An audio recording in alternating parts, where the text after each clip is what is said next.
Hello everyone, this is Jason from Primetime Aquatics, and today, you asked for it, we're going to be doing it. We're going to be doing a full fish room tour. Now it's been a little while since we've done this and a lot of things have changed. Fish room has grown quite a bit, so just like the last time, we're going to have to break this up into two videos. So this is going to be part one. We're going to look at the tanks on this side of the fish room, and then later on we'll do a second part for the other side of the fish room. Otherwise this would be like a 2-hour video. So we're going to do this side. Now the cool thing is, it's also right around our 1-year YouTube anniversary. So back in February of 2017, the 26th to be exact, I stood right here. We did our very first ever video on YouTube. It's horrible. I'll put a link in the description. All we had was a phone. No audio, no lighting, no special camera. It was just a Samsung Galaxy, and we walked around the fish room and showed you what we had. So today, in honor of that 1 year, we're going to do it again, and a lot of things have changed. Now, here's the cool thing about this. I really think as we go through this fish room tour today, the tanks get better the further you go into the video. So I think that'll be pretty cool. So let's go ahead. We're going to take a look at these tanks, so stay tuned. All right, so I thought I'd start over here with our top 10 gallon. This tank is relatively new, so it's not something we had a year ago when we did the fish room tour. In fact, this is the first fish room tour where we have these 10 gallon tanks. And in these tanks we have some red Empress fry growing up. These are very tiny. They've only, I think mother released them about maybe 3 weeks ago or so. And they're doing great. They're very hardy. The adults look great. We're going to see those in the not too distant future here when we get to the other side of the fish room. But these, in terms of fry, they eat. They eat aggressively, live baby brine, flakes. So they're doing great. So that's what we've got going on in this top tank. There's about, I don't know, maybe 25 or 30 or so. So we're happy that they are here. So we're going to go ahead and then travel down one, and we'll look at the next 10 gallon. So in this 10 gallon we got a couple things going on. One, we've got a little bit of guppy grass, and this guppy grass has been growing pretty well in this tank. But then you'll see periodically some little bitty guys swimming around. They are a dragon blood and red empress mix, and so we're going to talk more about them as we go through the fish room tour. But for right now, there's about a dozen or so in there. They're kind of hard to see, so I'm not going to spend a ton of time on this tank. You can see them kind of swimming around by the little cave area there. So we've got two distinct looking fish. One that is very light in color, that is going to appear dragon blood as they get older. And then we got these silverfish, and I'm going to show you what they look like in a few minutes as we go to the other side, the other wall in the fish room. So that's what's going on here. So then as we travel down, we have the final 10 gallon, and this is the one closest to the floor. Now this tank doesn't have any fish. We have some Neocaridina shrimp. They're not any particular color variant. In fact, they're mostly brown. But the thing that we have going on down here for right now is a lot of guppy grass, and this is a tank that's really, right now, that's its job, is just to grow guppy grass that we sell at our local swaps and auctions and things. So that's the only real purpose of this tank. So we're going to go ahead and head over to the 20s. So here we are, we're down here on the, we've got one of the lower 20 longs, and this tank has just got some super red bristlenose. There are 7 of them in this tank. You can see one here. He's kind of hanging out by the cave. There's another one over there stuck between the glass and the driftwood, and there's some more in the back glass. There's another one over here in this cave as well. So this tank, we're at some point hoping that these bristlenose will start reproducing for us.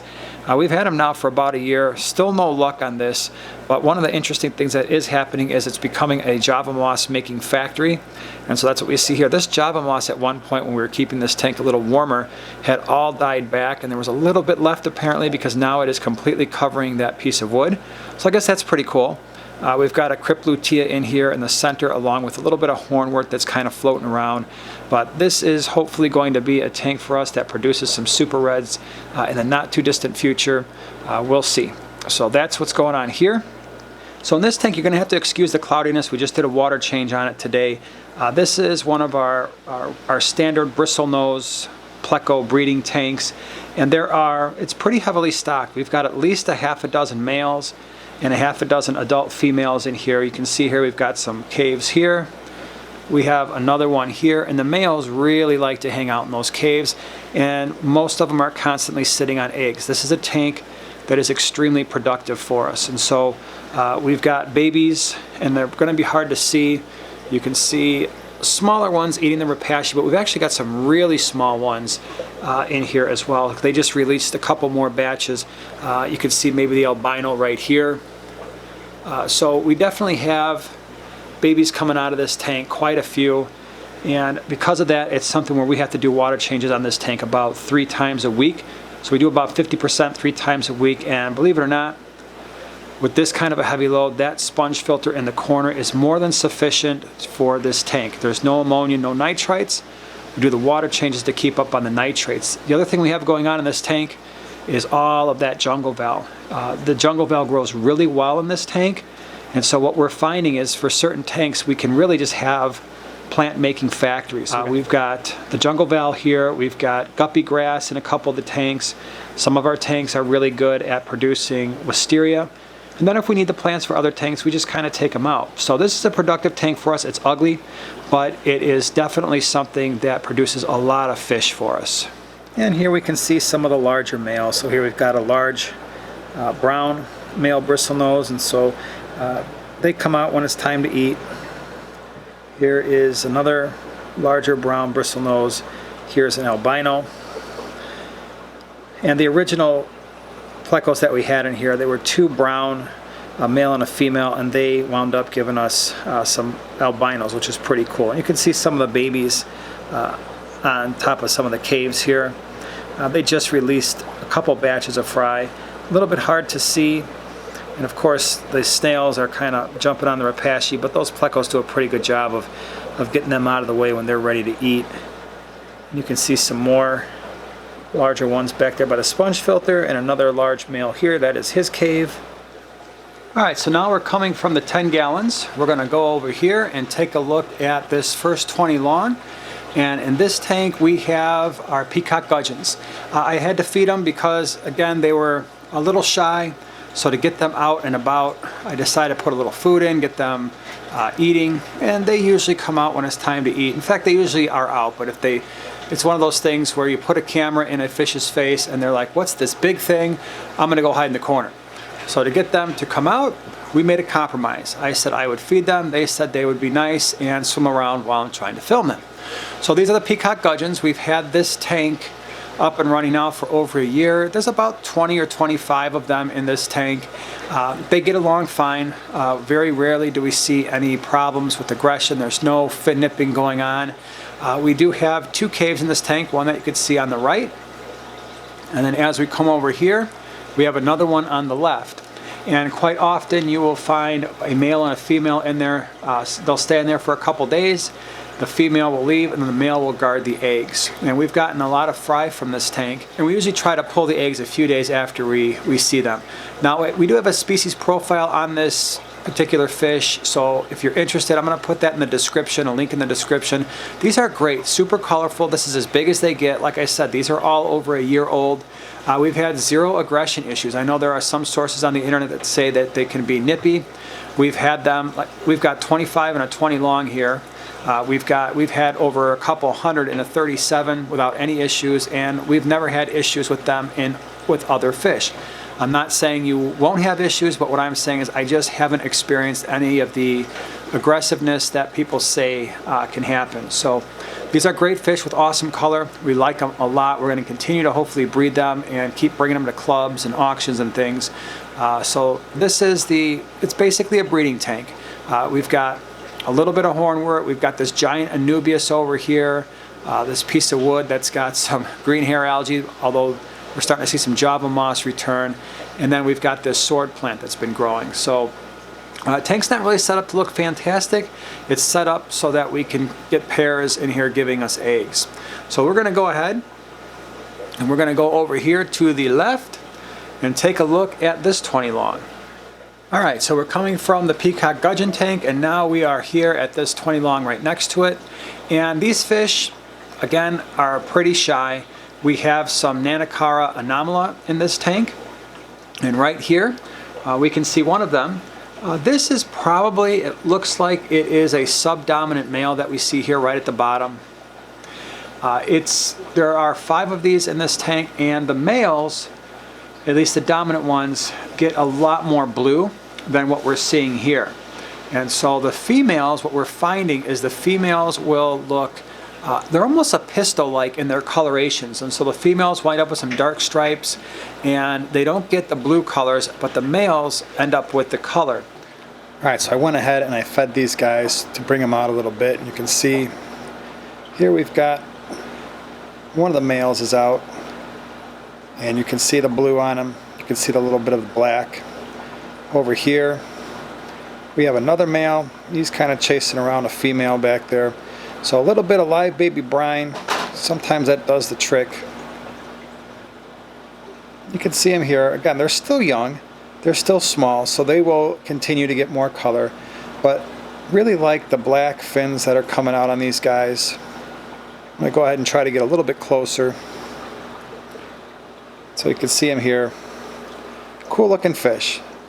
So here you can kind of see what I'm talking about with the female. Really dark black stripes. And the males are definitely, they've got more color, a little bit more blue and gold. So now we're right across from the Pleco tanks, and this is going to be a tank that's going to be a little bit tough to see the inhabitants. Here we have some Heteroandria formosa. These are the Florida least killifish. They're very tiny. We also have some pygmy cories in this tank as well. They're in the back, swimming around by the sponge filter. So it is a tiny fish tank. The other thing we've got is some L10A lizard tail plecos. You can see one right there in between the snails. And very cool fish. We've got 3 of those. We're hoping that as they get older, they will breed for us. And so right now this tank has just got some wisteria, a little bit of Christmas moss, and that's about it. Some wood, but small fish. So killies and pygmy cory cats, and then these L10As, which are still relatively small. So here we have a better look at the L10A lizard tail plecos. There's one here, another one here, and so it's about dinner time, so they're starting to look for food. These are really cool looking. I sure hope that we have a male and female and that they will give us some babies at some point. But really interesting fish. I just couldn't pass them up when I saw them at a GCCA swap, and they're awesome. They like to hang out in the plants a lot, and believe it or not, they can be pretty hard to see sometimes. So they've got their whole camo thing going on, and it's very effective. Now we come over here. This is one of our guppy breeding tanks. You can see there are lots and lots and lots of guppies. So we've got some guppy grass, and we've got just some mixed guppies. Pretty cool with Endler bodies. They've got the fancy tails. The females are mostly orange or a pale yellow. But this is another tank that produces a lot of fish for us. So guppy grass is up there because the young ones like to kind of go towards the top. Let's see if we can do this without blinding you. But there you see lots of younger ones up there, and there's lots of fry up there as well. So usually when we go to swaps or auctions, we can just dip a net in there and take 15 or 20, split them up into a couple bags, and kind of spread these around to the clubs and things. And so they're really cool up close. Sometimes it's hard because of the lighting to really see them, but some of these males have really nice colors in the body in addition to the nice colored fin. So this is definitely one of these tanks that produces a lot of fish for us. Alright, so we're going to go ahead and go up and look at the multi-tank. Alright, so in this tank, this is our 50-gallon lowboy. It's right above the 220s that you just saw. This is another really productive tank for us. This is our Neolamprologus multifaciatus tank, and it's just been producing like crazy. So we started out about, I don't know, about a year and a half ago or so. I think we started with about 11 of these, and there have been times where we've had well over 100 multis, and so we'll periodically thin them out, bring them to clubs, trade them, bring them to swaps. And so you can see here, it's cool because they set up little different breeding areas, and you'll have females that kind of stake out an area, and that's where they stay. We do have a species profile on these fish if you want to see more, hear more about them. Again, I'll put a link in the description for these guys, but really cool fish. It's one of the fish I highly recommend If you are interested in a smaller cichlid, maybe you don't have a huge setup, maybe you've got something like a 20-gallon, these are great fish. So as we get closer to the right-hand side here, you're probably not going to see it. In fact, I don't really see them out. But right about here, we've got a half a dozen babies or so. And that's what's cool about this tank. Every once in a while, you'll see a little pocket of juveniles or fry. And it happens kind of all over the tank. So definitely a cool thing. We really like this tank. You know, we like the hornwort. It kind of gives a little bit of cover. Mellows out the light a little bit, which I think the multis feel more comfortable when the light's not quite so bright. Now let me go ahead and see if I can pan over here, because I just saw all the little babies coming over here. So they're going to be right in the middle of the screen. And I'm going to go ahead and zoom in and see if we can see them.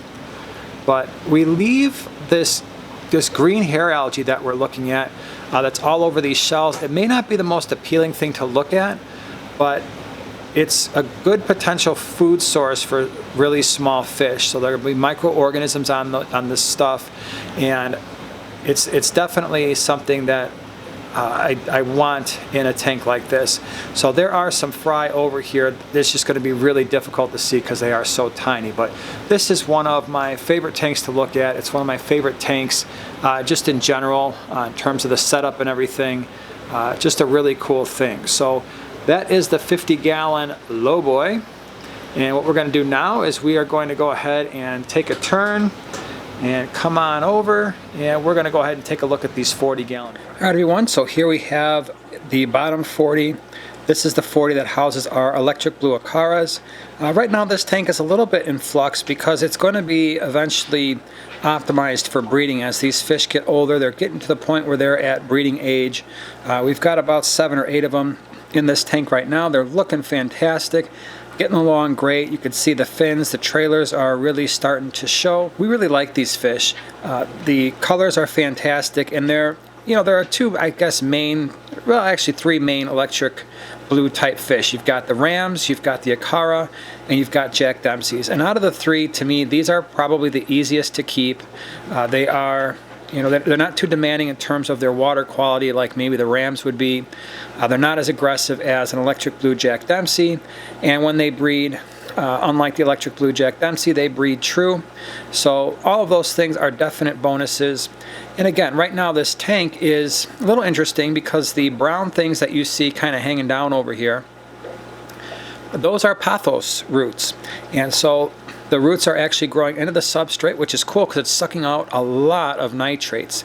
The only problem is it is wreaking havoc on the plants that are in here. So this giant sword and this Wendelov Java fern, it's hurting because I don't think they're getting enough nutrients. And we definitely dose the tank with liquid fertilizers. We do have root tabs in there, but even still, I don't think we're getting enough nutrients. So not sure quite what we're going to do with the plants. If we're going to pull the plants out, leave the pothos in, pull the pothos out, but I kind of like the way the roots look. I know it's not for everybody. Some people probably think it's kind of ugly, but I just like that look. So I'm pretty sure I'm going to leave the pothos in there and then maybe do something with the plants. But these are great fish. We really love them. Like I said, excellent color. They're not super aggressive. This is a type of fish where even though it's a cichlid, we have them in community tanks. In fact, you're going to see a rather large one in our 150-gallon when we do the fish room tour on the other side of the fish room. And it's been a really great fish. It doesn't pick on anybody. It doesn't bother anyone. And so this is a more docile fish. They're not full grown yet. You can see the largest one here. It's got a little bit of probably another inch, maybe even 2 inches left before it's full size. The one we have in the 150 is quite a bit larger than these, but super peaceful, awesome color. We really like them. So we're going to go ahead, we'll take a look at the 40s above and to the side here next. All right, so this is the 40-gallon breeder that's got some of our Tanganyikans.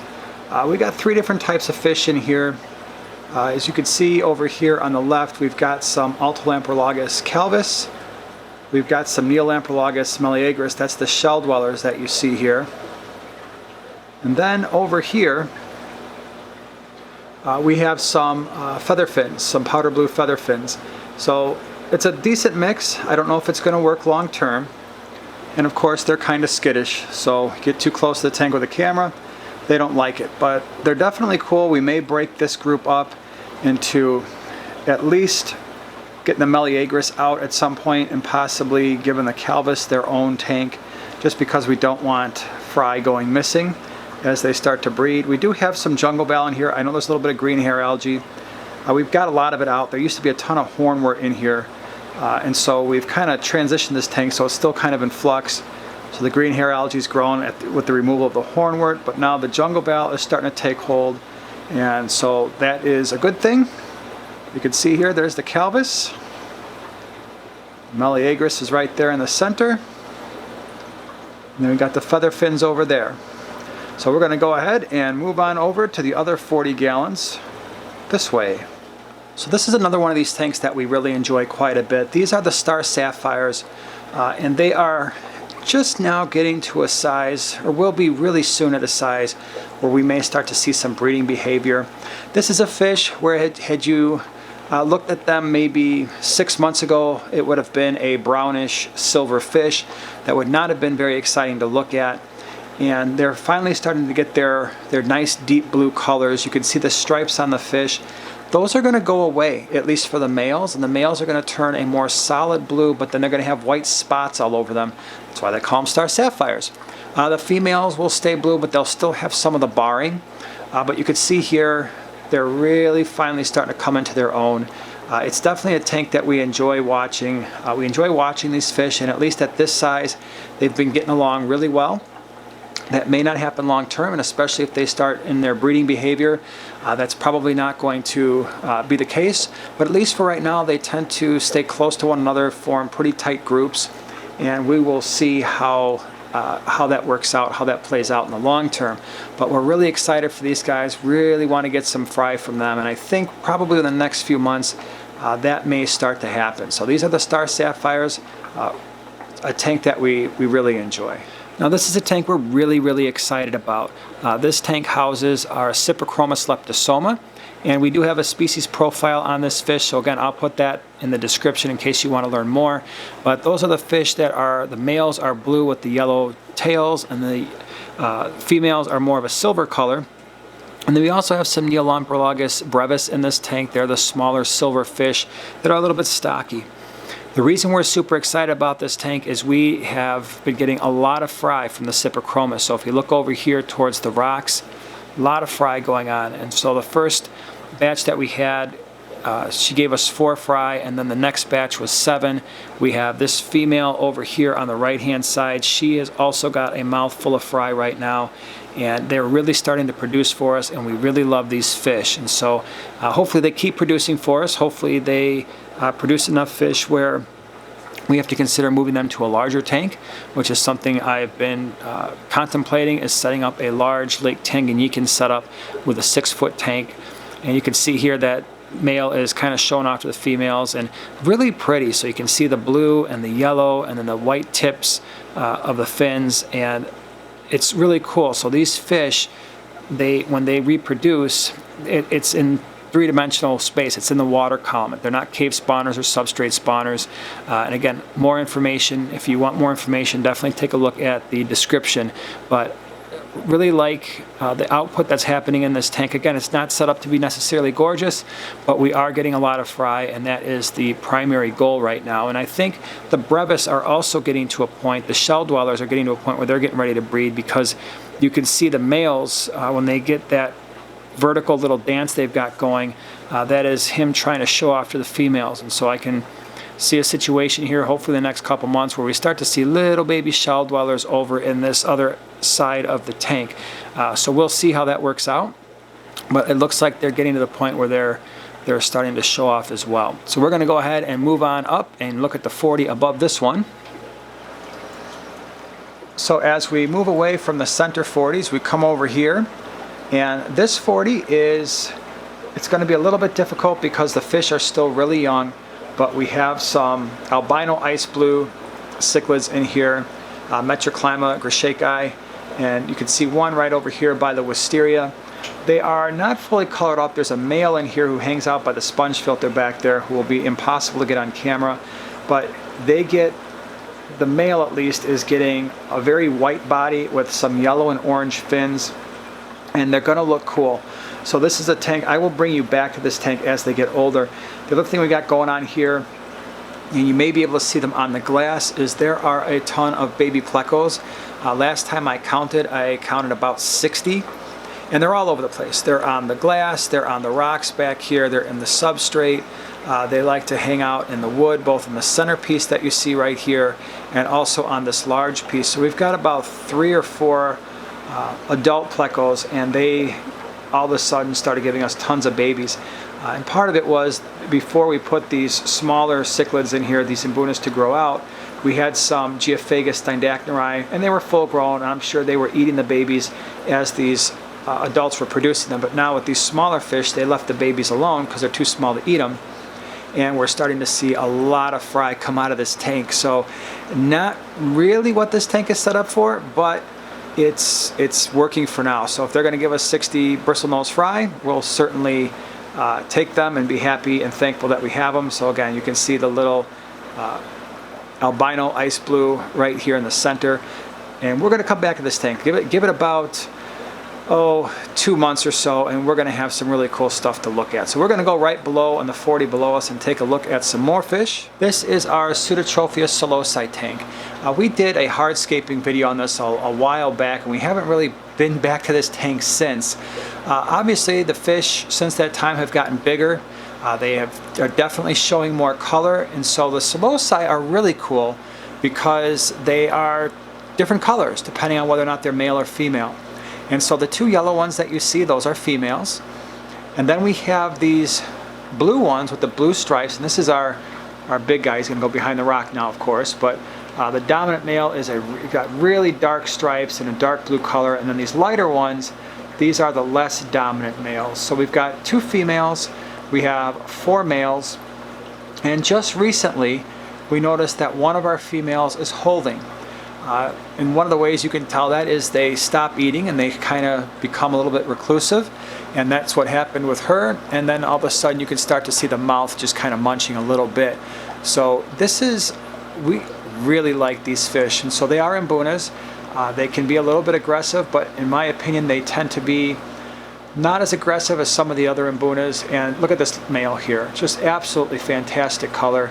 Again, this is a fish we really enjoy. We're excited that the females are beginning to hold eggs, hold fry, and that we're starting to get some spawning behavior in these fish, because it's a fish that I've been wanting to breed since we got them. And these fish are about a year old, maybe a little bit older, so it's nice to see them finally showing some spawning behavior. But as they bring us babies, we will be sure to update you, and we're probably going to move this female to a 10-gallon here relatively soon, just because we want to make sure that first spawn is successful. So this is the Pseudotropheus solosi tank. Again, it's something that it's a type of fish that we really enjoy. Alright, so here we have our 75 Mbuna tank. This is a great tank. We really love this tank. As you can see, lots of color. We have some Pseudotropheus acei, we've got yellow labs, we've got red zebras, we have Metroclima elongatus, that's that striped one that's right in the center. We also have some Kenii in here, and we just recently got a couple blue dolphins. And then we even have like an orange OB looking thing that's a mix between red zebras and something else. And this is believe it or not, this is a tank that produces a lot for us. And we have found that the fish generally aren't interested in crossbreeding. And I watch these fish breed. It's almost like clockwork. You do a large water change and they just start doing their thing. And so this red zebra you see right in the bottom part, that is the female. She's actually currently holding. She's got some eggs in her mouth. That yellow fish right there towards the center, that is a Kenii male. And then the blue ones with the blue stripes, we have some females. And so it's pretty easy to see their breeding areas, because the Kenii, the yellow one right here that's coming in the picture, that's where he hangs out, right in the center in those rocks. And he will entice the blue Kenii females to go in there. The acei basically usually will spawn right over here. They'll dig out, a male will dig out a pit. The female's actually in another tank. You're going to see that in the other fish room video. And she's got a whole batch of fry that she is working with. And And so yellow labs, this is another one where they tend to spawn over on the other side. And it's just really cool. It's cool how this community's worked out. They're active fish. We've also got some Johannis in here. And one of the things that people always worry about is adding fish, adding Mbunas to an existing community. And what I have found, one of the tricks that I've done, and I'm not going to guarantee this is going to work for you, but you see these little yellow labs and the little blue dolphins right here? I just added those to the tank, and so I added 3 yellow labs, a couple blue dolphins, and a rather medium-sized Johanni over there. Put them all in the tank at the same time, and what I found is the larger fish don't really see them as a threat because they're still juveniles, and they basically leave them alone. So what I found a lot, and this especially is true, at least in my experience with peacocks and haps, is if the fish is quite a bit smaller and or they haven't colored up yet, depending on the type of cichlid, the larger fish generally ignore them. They just don't see them as a threat. And that certainly happened here with the smaller yellow labs and the small blue dolphins that we have in this tank. They didn't see them as a threat. They left them alone. So it's something you could try. Again, I'm not going to guarantee it's going to work. Obviously, they have to be large enough where they're not going to be eaten. But if they are that large, if they're just large enough where they can't be eaten, but still small enough where there's not a huge threat, it may work. So it's definitely worked for us. But like I said, every tank is going to be different. So that is our 75 Mbuna tank, one of our favorite tanks to look at. We're going to go right below and look at the 75 Red Empress tank. So you're going to have to excuse the slightly cloudy water. This is a tank that we just recently did a water change. This is the bottom 75. Here we have 2 things going on. We've got some dragon bloods, as you can see, and we have Red Empress. And so the Red Empress fry that we have in the fish room, that is that big boy there. And then all of these silver fish that you see, those are the female Red Empress. And there are some Bristlenose Plecos in here as well. And so we've got the big male Red Empress, the silver fish are the females, and then we have the dragon bloods. This tank has also really produced a lot for us. And so I think every single dragon blood we have in here, believe it or not, is a female, because I think at one point or another I've seen them all holding. And this male will actually breed with these dragon bloods, and we get some really cool fish. So we get about 50% dragon bloods and then 50% of something else, and that something else is something I'm going to show you here pretty soon, so you can take a look at the offspring, because they're actually very cool. So this is a tank that's really set up for them to spawn, and that's what they do in here. So there's not a lot of hardscaping going on, although I think at some point we will go ahead and update this even more, possibly try some more live plants, although we've tried it in the past. It didn't really work out all that well, but this is the big boy. This is the male Red Empress, and this is the guy we really, really like. So across from that Red Empress tank, we've got these 2 20s. This was a tank that has changed a lot over the past. Right now we have these white labs, which look kind of dark because they're on a black substrate, and we've got this rusty cichlid here as well. That's not showing off the best color, but an interesting story. This rusty cichlid, we had put him in the 75 Mbuna tank when we added the yellow labs, the blue dolphins, and the Johanni. Strangely enough, those other fish were left alone, but he was really getting beat on, and within a day, I put him in the evening, I came down the next morning, and he was in pretty bad shape, and so he's still a little skittish, but he fully recovered. His fins healed, his body is healed. He actually is a really cool fish if he wasn't quite so afraid. And then of course we've got the white labs, which actually show blue iridescence on their fins, which is totally cool. This is a tank that's just desperately in need of some ditherfish and a little bit of hardscaping that's more appropriate, obviously, for some African cichlids. But we got these guys, and more or less this is kind of a quarantine situation for them, because they haven't been around quite that long. And of course they must really love the sponge filter. But we're going to set this tank up in a way that's a little bit more appropriate for the type of fish that we have. As we come over here, this was a tank that we set up for the Cyprichromis transcriptus. We've got the big guy in the center, and then we've got a bunch of juveniles. And I really like these fish, and even with a lighter substrate, you can see they're showing off some really nice color. Now again, these fish are a little bit shy, as some can be without dither fish. But you can see here, pretty cool colors. We enjoy them quite a bit. We're hoping we can get them to breed. Of course, this is a good example of what to expect later on. And if he comes out into the light, oh, there he goes. You can see really pretty finish. So we're hoping to get the same from the rest of them. So this is the 125. This is our Oscar tank, and you may notice that we have a couple Oscars in here, and we used to have 3. The third one unfortunately died. He jumped out of the tank, went through the glass and onto the floor. We found him the next morning, and he was still a little sticky, so we thought maybe we could save him. We tried very hard, but we couldn't. So we've got these 2 guys now. They are happy fish. They are doing great. The big red one that you see in the back, his name is Chaz, and the albino is Alfred. And so they are constantly together. They're good buddies. They were born together, they grew up together, and so they get along really well. So this tank, when it was originally set up, was set up to be an Oscar tank. And at the time we had 3 Oscars and we had a jewel cichlid. And things have obviously changed, and now we've got a whole variety of fish, as you can see. So I want to take a couple seconds, kind of explain how this happened. So first thing is you'll see that there is another rather large fish in this tank, and that is a Nile tilapia, Cyprichromis niloticus.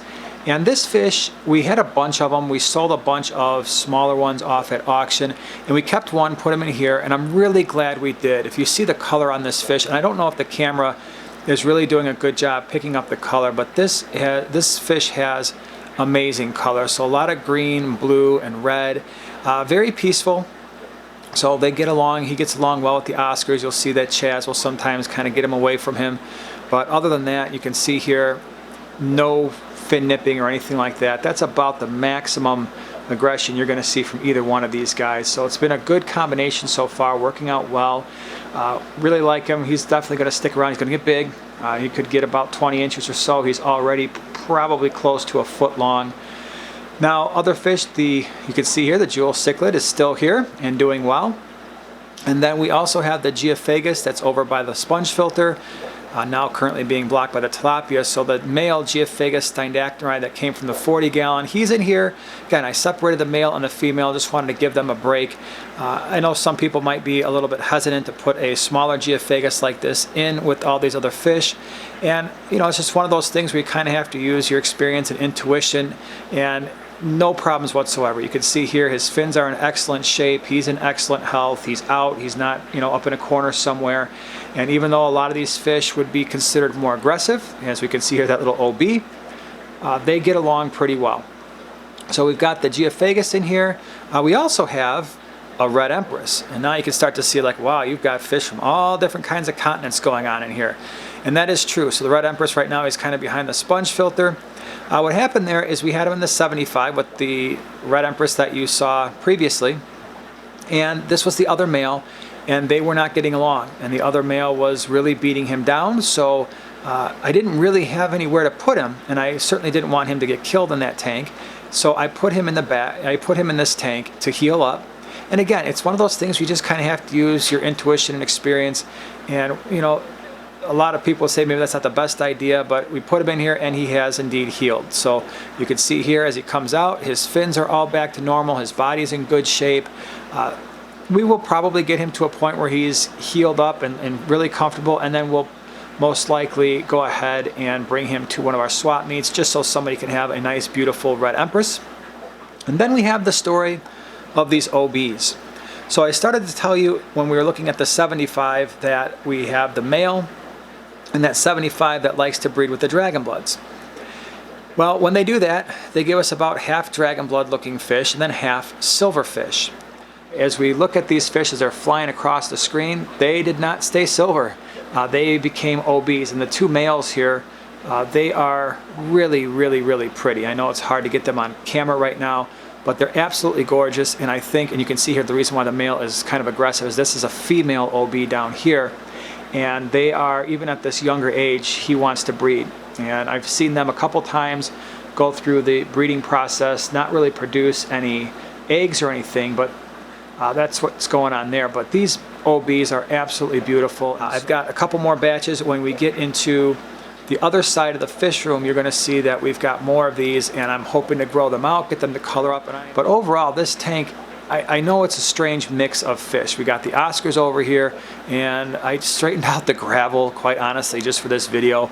And usually they pile it up into huge piles, and you can see they're already starting to do that again. Probably within about 15 minutes, they're going to have a big pit there. If we come over here, the Nile tilapia, he likes to dig out a giant pit in the center. And then I can see from my vantage point over here in the corner, again, we got this female OB, there's the male. He's trying to do his dance. He's digging out a pit over there, trying to entice her to breed in that corner. So it's an unusual mix of fish, but again, you don't see really any hardcore aggression. We're not seeing any fin nipping or anything like that. So even though it's not a mix that a lot of people would have, it's working out pretty well for us. So the last couple tanks in the fish room that we're going to talk about real quick is this 23-gallon bow front that we have here. This has some Apistogramma mendezi. They're relatively shy. They're actually getting a little bit older. I think we at one point had 8 of them. We're down to about 4. This is a tank that is going to be rescaped and probably get some new inhabitants at some point in the future. Definitely like that sword. We have some Christmas moss. We had a bunch of water sprite that I got kind of frustrated with, so I pulled that out, put in some wisteria to see how it would do. It's doing okay. It hasn't been in there that long, so it's growing, but I wouldn't say that this is an aquascape that we're going to be keeping. So you can see one of the apistos here. We're not going to spend a lot of time, but that's what we got in here. Directly below the apisto tank, we have some more Peacock gudgeons, and so this is a 37-gallon. And at one point I just put in a bunch of fry and they grew, and at one point in this 37-gallon we had well over 200 Peacock gudgeon fry, and we've since sold a lot of them, and we still have about 60 or so in this tank. Colors are looking great, and these will probably wind up going to the next swap relatively soon, and this tank will again be repurposed for something else. But you can see here they're all kind of hanging out the bottom. They were recently fed, so they're kind of exploring through the substrate to get some food. If the lighting was better in this tank, you'd see obviously a much better color coming out of these fish, but we do enjoy them. We love these fish. All right, everyone, so that was part 1. Again, we're going to be doing part 2 in the not too distant future for the other side, because the other side, believe it or not, has grown a lot more than this side. We've added a lot more tanks, a lot more fish, so I think that's going to be pretty cool. So if you like this video, share, subscribe, and we'll see you in the next one.